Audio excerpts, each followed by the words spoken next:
कानपुर होते हुए जो इलाका है, इसको वीर प्रश्वनी धरती कहा, वीरों की धरती। इस बीच की जो धरती है, यहाँ के लोगों के खून में, कुछ विचारों में अलग ही ढंग की क्रांति है। दुनिया में दो ऐसे व्यक्ति पैदा हुए हैं जिनको शहीद हम कह सकते हैं सारी दुनिया में। जेल की कोठरी में बैठ करके तो कई लोगों ने डायरी लिखी, कुछ और भी बातें लिखी, परंतु काल कोठरी में बैठ करके फांसी का आदेश दे दिया गया हो, उस कोठरी में बैठ करके अपनी आत्मकथा लिखने वाले सबसे पहले पंडित राम प्रसाद बिस्मिल। जहां 200 देश दुनिया में लगभग हैं, दूसरे चेकोस्लोवाकिया, उस देश में काल कोठरी में बैठ करके ठीक इसी प्रकार से फ्यूचिक नामक क्रांतिकारी ने अपनी आत्मकथा लिखी। फ्यूचिक की आत्मकथा भारत देश में 9 भाषाओं में प्रकाशित हुई। पंडित राम प्रसाद बिस्मिल की पुस्तक लिखते ही आत्मकथा ये अंग्रेजों ने जब्त कर लिया था। एक पुस्तक उन्होंने और लिखा था, आज से कई वर्ष पहले मैं इस आर्य समाज में आया था। पंडित राम प्रसाद बिस्मिल ने अपनी माँ के जेवरात बेच करके एक पुस्तक छपाई थी, अमेरिका को आज़ादी कैसे मिली। उस पुस्तक की खोज में मैं आया था और उनके मन में था कि वहाँ के लोगों ने संघर्ष किया है, ठीक इसी प्रकार से उनको प्रेरणा मिलेगी और इस देश के लिए एक योजनाबद्ध तरीके से लड़ाई लड़ेंगे और ये देश आज़ाद होगा। तो ये ऐसी धरती है, यहाँ से प्रेरणा लेनी चाहिए हमको, एक संकल्प लेना चाहिए।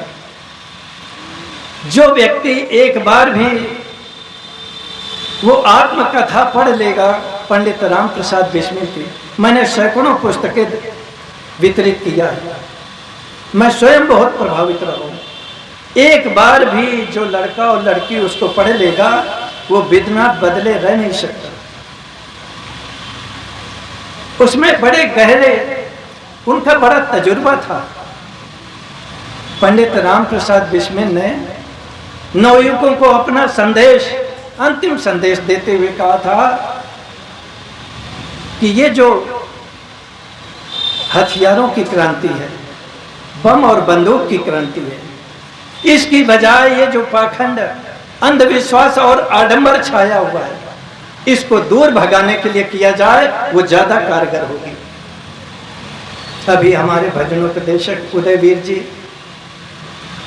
यही बात तो कह रहे थे।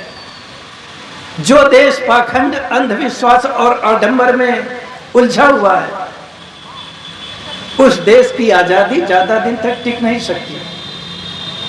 इसलिए बहुत जरूरी है, मुझे कई देशों में जाने का मौका मिला। वेद की महिमा से हम सारी दुनिया में महान थे, सारी धरती में हमारा प्रथम स्थान था। ये कैसी उर्वरक धरती है। मनु महाराज कहते हैं, एतद् देश प्रसूतस्य शकासात् विजन्मनः स्वं स्वं चरित्रम शिक्षेरन् पृथिव्याम सर्वमानवा। इस देश के लोगों का मस्तिष्क इतना विकसित था,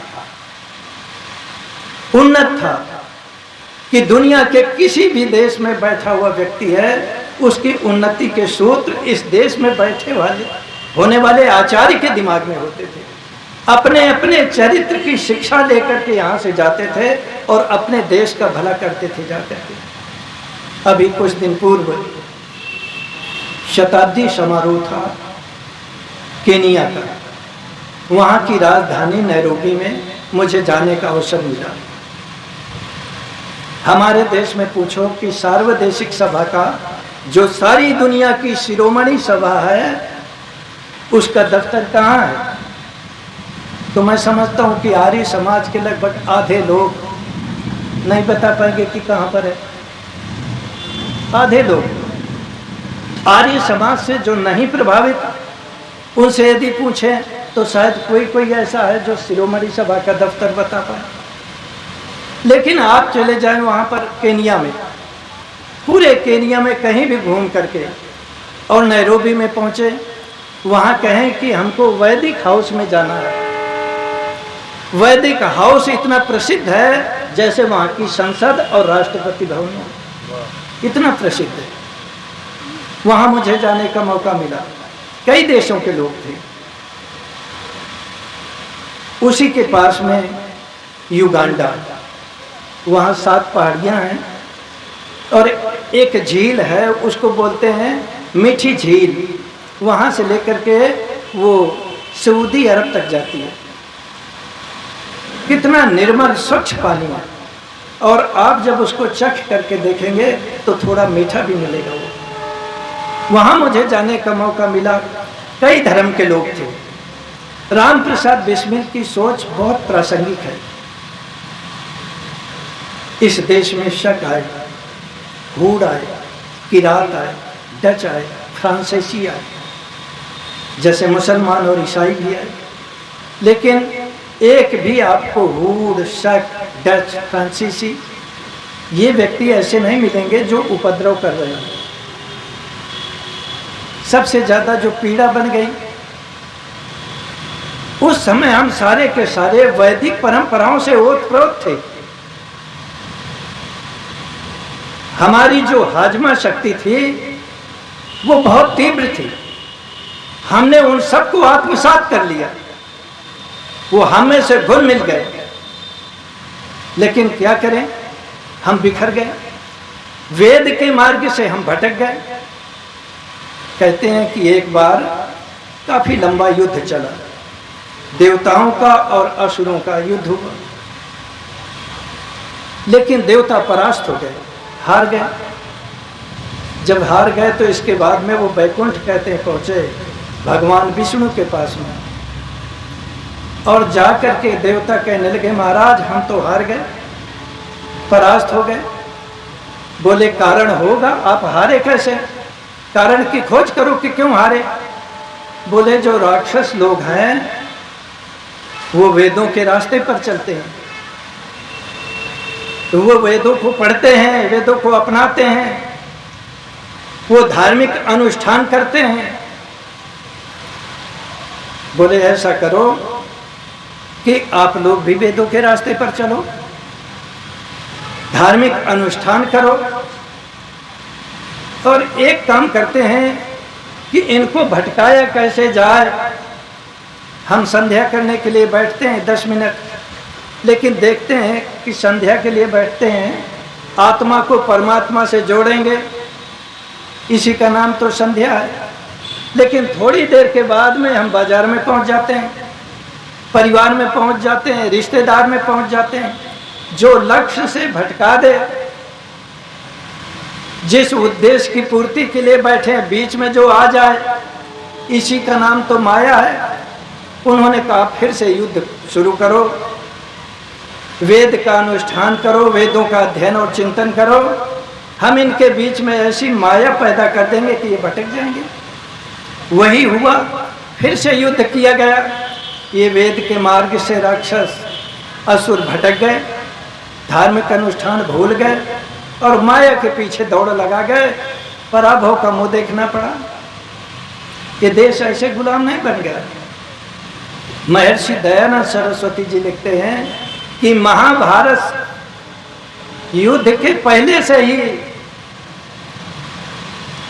हम भटक गए, कुमार्ग पर चले गए, और भटकने की वजह से ऐसी स्थिति बनी हमारी। तो वेदों के रास्ते को हम अपनाएं। कहते हैं जैसे राजस्थान है, राजस्थान में बोलते हैं ऊंट को रेगिस्तान का हवाई जहाज। रेगिस्तान का जहाज, क्योंकि वहां रेगिस्तान में तो ऊंट ही तेज चलता है। आपने ऊँट को देखा होगा, कीकर जिसको बबूल बोलते हैं, कहते हैं कि कीकर की पत्ती खा गया, इसके बाद में पत्तियों के साथ साथ में वो जो टहनी होती है उसके छिलके को भी खा गया, उसमें जो कांटे लगे थे कांटे भी खा गया, और इसके बाद में उसके कीकर के पेड़ के नीचे लेट लगाने लगा। कुछ 2-4-6 कांटे पड़े थे, वो कांटे चुभने लगे तो वो कराहने लगा। किसी ने पूछा, क्योंकि वो आदमी की तरह तो बोल नहीं सकता, किसी ने पूछा क्या बात है, कोई तकलीफ है, आप कराह रहे हो, पीड़ित हो? बोले हाँ, ये कांटे पड़े हैं ना रेगिस्तान में, ये मेरे शरीर में चुभ रहे हैं। तो किसी ने कहा कि आपने तो बहुत सारे कांटे खा गए सैकड़ों, ये 2-4 पड़े हैं, इनसे करा रहे हो? बोले जो हमने खा लिया वो तो आत्मसात हो गए, हजम हो गए, वो अंदर हो गए, और जो ये बाहर रह गए हैं यही पीड़ित है, यही दुख के कारण है। सारी दुनिया को आत्मसात करने का एक ही उपाय है कि वेदों के रास्ते को हम अपनाएं। और सबसे बड़ी देन, चाहे गुरु गोविंद सिंह हो, कई लोगों ने लिखा कि एक बार हाथ को तेल में डालो, फिर इसके बाद में तिल की बोरी में डाल दो हाथ को, और जितने बार जितने तिल चिपक जाए उतने भी हो जाए तब भी विश्वास न करो। लेकिन पंडित राम प्रसाद बिस्मिल ने ये करके दिखा दिया। बहुत लोगों ने कहा राम प्रसाद बिस्मिल से कि देखो आप समझ नहीं रहे, ये अपनी हुकूमत के लिए इस प्रकार से संघर्ष कर रहा है अंग्रेजों से। बड़े बड़े प्रतिष्ठित वकीलों ने बहुत समझाया, लेकिन अशफाक उल्लाह डगमग बिल्कुल नहीं हुए, और उन्होंने कहा कि ये मादरे वतन हमारा है और हम इसके लिए अपना बलिदान देंगे। आर्य समाज का रास्ता सीधा और सच्चा है। संशय तो हमारे दिमाग में भरे पड़े हैं। तो मैं बता रहा था कि मैं वहाँ युगांडा के पास में जो मीठी झील है वहाँ पहुँचा। तो जैसे यहाँ भोजन करते हैं, बहन धारणा जी बेटियों के माध्यम से जब भोजन का वक्त होता है तो मंत्र बोलते हैं। तो वहाँ और तो कोई ऐसा था नहीं, मैं था, तो मैंने सोचा कि यहाँ अकेला हूँ, अपना ढंग से काम निकाल लूँ। भोजन आया तो कई बार ऐसा होता है कि जैसे पशु छूटते हैं ना और एकदम लग जाते हैं, तो वहाँ भी ये हुआ कि चलो भोजन करो, कोई खड़े हो के कोई बैठे। हमारा जब मौका आया तो हमने भी भोजन शुरू किया। तो उसके पहले वो आदत है, संस्कार है, तो धीरे से हमारे ओठ हिले भोजन करने से पहले। तो इसके बाद में एक पादरी वो दौड़ के आया, बोला आप क्या कर रहे थे भोजन के पहले? तो मैंने उसकी बातों को ध्यान नहीं दिया बारीकी से। मैंने कहा मैं तो कुछ नहीं कर रहा था। बोले नहीं, आपने देर में भोजन थोड़ा शुरू किया है, चेहरे को देख करके सब पता चल जाता है। तो जब उस व्यक्ति ने कहा तो मैंने कहा हाँ वो मंत्र मैं बोल रहा था, मन ही मन थोड़ा वो ठिले। क्या बोल रहे थे मंत्र? मैंने बताया अन्न पते अन्न शनो देहनमी व सुष्मिना। इस मंत्र को फिर मैंने बताया। तो फिर ये क्या कहता है मंत्र? बड़ी बारीकी से लोग वो पूछते हैं। तो मैंने बताया उसकी व्याख्या करके, हे अन्न के स्वामी परमात्मा, आपकी कृपा से ये हमें भोजन मिले और ये हमारे लिए ऊर्जा प्रदान करे, सात्विकता प्रदान करे, हमारे बुद्धि को बढ़ाए, 2 पैर वालों को मिले, 4 पैर वालों को मिले, जिनके नहीं है हाथ पैर उनको भी मिले प्रभु। ऐसी प्रार्थना कर रहा था, सीधे सच्चे ढंग से मैंने बताई। अच्छा ये कहाँ का मंत्र है? मैंने कहा ये तो वेद का मंत्र है। स्वामी जी ये तो फिर कितने मंत्र हैं? मैंने कहा कोई 20,000 से ज़्यादा। बोले दुनिया में पवित्र संदेश, अहिंसा का संदेश देने के लिए, भाईचारे का संदेश देने के लिए तो दुनिया में वेद सबसे महान है। फिर मैंने कहा कैसे? बोले हम 2 पैर वालों को भी खा जाते हैं, 4 पैर वाले भी नहीं बचते, जिनके नहीं है पैर वो भी नहीं बचते। तो कितनी ऊंची बात है। वेद में एक एक मोती छुपा हुआ है, एक एक बात। महर्षि स्वामी दयानंद की यही बड़ी पीड़ा थी, वेदों के मार्ग से भटक जाने की वजह से पराभव को प्राप्त हुई। राम प्रसाद बिस्मिल का अद्वितीय बलिदान है। शास्त्री जी कह रहे थे वेद का संदेश देने के लिए आज जब हम जाते हैं तो लोग स्वागत करते हैं, लेकिन एक समय वो था, महर्षि स्वामी दयानंद जी ने किसी राजा के रजवाड़े की छीनने की बात नहीं की थी, किसी के उद्योग धंधे को चौपट नहीं करना चाहते थे, लेकिन 18 बार जहर के प्याले क्यों दिए गए? किसी ने जिंदा सांप फेंके, किसी ने और भी यातनाएं दी, कितने कुचक रचे गए। क्या बात थी? वो वेद का संदेश देना चाहते थे। तो वेद का संदेश हम देंगे। वेद का संदेश जितना प्रभावशाली होगा, विवेक भ्रष्टानाम विनिपात शतमुख, ये इतिहास हमारा बताता है। जब मनुष्य विवेक से पतित हो जाता है, पथ भ्रष्ट हो जाता है, शतमुख कहते हैं सैकड़ों मुख है। हर प्रकार से जब आदमी गिरना शुरू करेगा तो नीचे गिरता चला जाएगा, गिरता चला जाएगा। और जब मनुष्य संभलना शुरू करता है, संकल्प लेता है, विद्वान महापुरुषों के विचारों को सुनता है, तो फिर आगे कहते हैं मानो तू अगर चाहे दुनिया को हरा दे। अपूर्व शक्ति मनुष्य को मिलती है। इस प्रकार से धीरे से हमें प्रयत्न करना चाहिए अपनी संतानों को जोड़ें। राम प्रसाद बिस्मिल की पुस्तक को जिस भी प्रकार से हो अपनी संतानों को पढ़ाओ। 1-2 बार भी पढ़ेंगे तो जल्दी वो भटक नहीं सकते। इतनी महत्वपूर्ण पुस्तक है। अभी जब मैं ट्रेन में आ रहा था तो कोई 4 घंटे मेरी ट्रेन लेट हो गई। फिर पास में जब बैठे तो लोगों से बात हुई, और बात जब हुई तो उन्होंने कहा स्वामी जी ये कहाँ मिलेगी पुस्तक?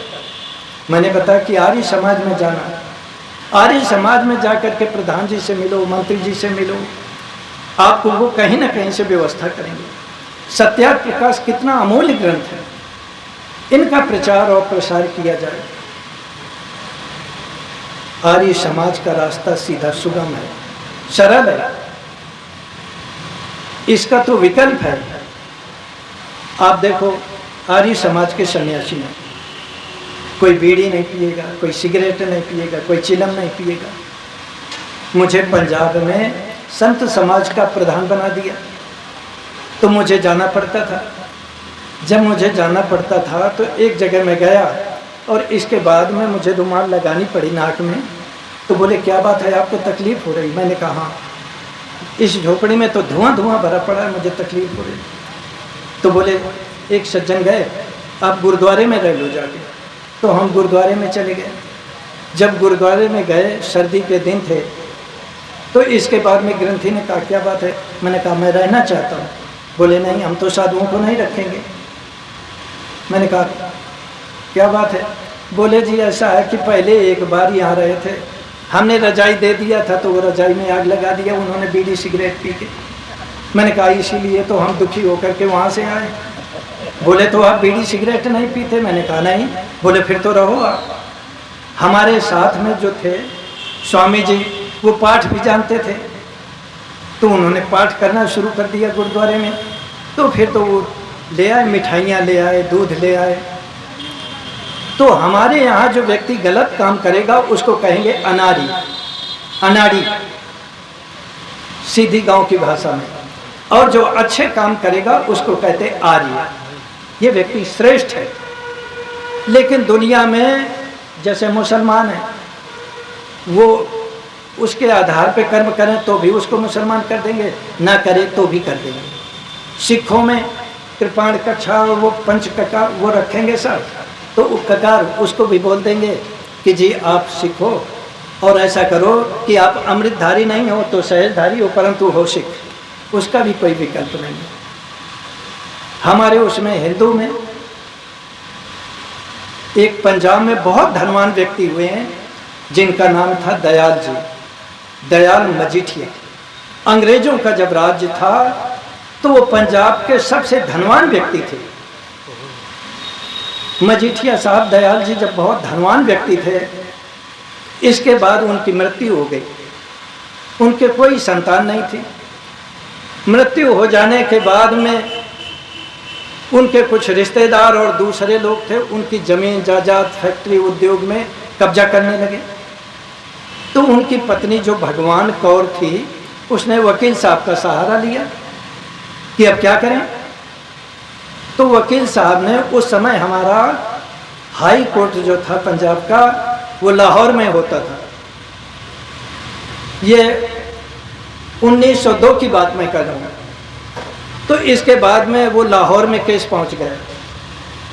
तो भगवान कौर के वकील ने कहा कि हिंदू धर्म के आधार पर, परंपरा के अंतर्गत, पति जब मर जाता है तो उसकी संपत्ति पर मालिकाना हक पत्नी का हो जाता है।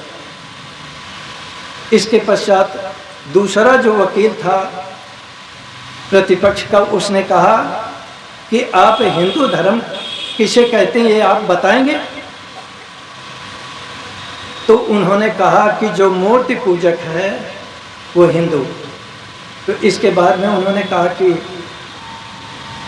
कुछ ऐसे भी लोग हैं, प्रार्थना समाज के लोग, देव समाज के लोग, जो मूर्ति नहीं पूजते, उनको आप क्या कहोगे, हिंदू मानोगे या नहीं मानोगे। तो इसके बाद चुप हो गए। इसके बाद उन्होंने कहा कि जो सनातन धर्म पर विश्वास करता है उसको हिंदू कहेंगे। बोले कुछ लोग ऐसे हैं जो सनातन धर्म को नकारते हैं, उनको क्या कहोगे। उन्होंने कहा कि जो गौ को मां मानता है, गौ की पूजा करता है, गौ की रक्षा करता है, उन्होंने कहा कि जो गौ को खाते हैं उनको क्या कहोगे, हिंदू नहीं कहोगे। कुल मिलाकर के इतनी व्यापक बहस हुई और लाहौर से, हाई कोर्ट से आखिर वो उनके हारना पड़ा। सन 1904 में यही केस सुप्रीम कोर्ट पहुंच गया, सर्वोच्च अदालत में। उस समय सर्वोच्च अदालत हमारी दिल्ली में नहीं थी, लंदन थी। इंग्लैंड में पहुंच गया केस। जब इंग्लैंड में पहुंच गया तो वहाँ फिर बहस शुरू हुआ। यही बात उन्होंने कहा, जब अनेक प्रकार के तर्क दिए तो प्रतिपक्ष के वकील ने कहा कि देखो छोटी सी व्याख्या करो हिंदू धर्म की। जिस प्रकार से कुरान में जो विश्वास करता है वो मुसलमान और हजरत मोहम्मद साहब में खुदा में, इसी प्रकार से जो प्रभु यीशु में विश्वास करता है और बाइबल में वो ईसाई। आप हिंदू की संक्षिप्त व्याख्या करो कि क्या कोई राम में, कृष्ण में विश्वास करता है वो हिंदू, या और कोई। कहने का मतलब ये है कि वो जो फैसला नंबर है वो है 83 उस समय का, 1904 का बता रहा हूँ, लंदन से जो हम हारे थे। और वहाँ से ये फैसला हुआ कि दुनिया के अंदर हिंदू धर्म की कोई व्याख्या हो ही नहीं सकती। ले डूबा हमको वहाँ से। महर्षि स्वामी दयानंद जी ने ऐसे नहीं, इसलिए बड़ी गंभीरता से प्रोफेसर बलराज मधो जो अटल बिहारी वाजपेयी को जनसंघ में लाए थे, और उन्होंने मुझसे कहा कि स्वामी जी मैंने ये सोचा कि बहुत बढ़िया वक्ता है, इनको लाएं। बाद में क्या हुआ, बोले हमें ही पत्ता साफ कर दिया जनसंघ से। तो उन्होंने मुंबई में मुझको प्रवक्ता बनाया। हिंद स्वराष्ट्र कंपनी के मालिक ने यहाँ दफ्तर बना और फिर मुख्य प्रवक्ता जब बनाया कि इस प्रकार से जनसंघ के आप मुख्य प्रवक्ता होंगे। तो जब बात बड़ी बारीकी के साथ में हुई तो उन्होंने कहा कि देखो ये संभव नहीं है, परंतु हम कहते हैं और कहेंगे, और पुस्तकें भी लिखी है मैंने। तो वैदिक धर्म का और आर्य समाज का जो स्वरूप है, सीधी बात है, वेदों का संदेश। इसीलिए स्वामी दयानंद जी ने कहा कि वो दुनिया के लोगों, यदि दुनिया का कल्याण चाहते हो, भला चाहते हो, तो एक ही बात करो, आर्य समाज के साथ कंधा से कंधा मिलाकर के कार्य करो, नहीं तो कुछ भी हाथ नहीं लगेगा। तो ये सीधी बात है। दुनिया में सबसे बड़ी संपदा, मजबूत संपदा हमारे पास है। दुनिया में बहुत बढ़िया संदेश हमारे पास है, प्रभावशाली है। वसुधैव कुटुंबकम का जो भाव है हमारे अंदर, वो भाव यदि हम ले आएंगे, वेदों का अध्ययन, चिंतन और मनन करेंगे, तो वो दिन दूर नहीं है कि हम सारी दुनिया के लोगों को आत्मसात कर सकते हैं। यही प्रभाव और कारगर होगा। तो आप लोगों के बीच में मैंने थोड़ी सी बात रखी, विवेक भ्रष्टा नाम विन पाता शतमुख। जब मनुष्य विवेक से गिर जाता है तो अनेकों प्रकार से पतन हो जाता है, और जब मनुष्य का विवेक जागृत हो जाएगा तो फिर हर प्रकार से रास्ते निकलेंगे। अंधकार में तो आदमी भटकता है, हाथ पैर मारता है। आप लोगों ने मेरी बात को बहुत ध्यानपूर्वक बड़ी शांति से सुना। मैं आप लोगों का बहुत अनुग्रहित हूँ। उदयवीर जी बहुत बढ़िया ढंग से, कमाल का गला है इनका, और गाने की अपनी कला है, ये परंपरा से मिली है। हारमोनियम बढ़िया बज रही थी, साथ दे रहे थे, और ढोलक वाले सज्जन, इनको धन्यवाद दें, कितनी बढ़िया ढोलक बजा रहे थे। मैं बैठे बैठे सोच रहा था मेरे पास बढ़िया गला नहीं है, ऐसी कोई बोलने की कला भी नहीं है, हारमोनियम साथ देने का है नहीं, ढोलक भी नहीं है, हमें सीधी सच्ची बात करनी है। आप सभी ने मुझे बहुत शांत होकर के, प्रसन्न होकर के सुना। मैं बहुत बहुत अनुग्रहित हूँ। परमात्मा आप सभी का मंगल करे, कल्याण करे। ओम शांति शांति शांति।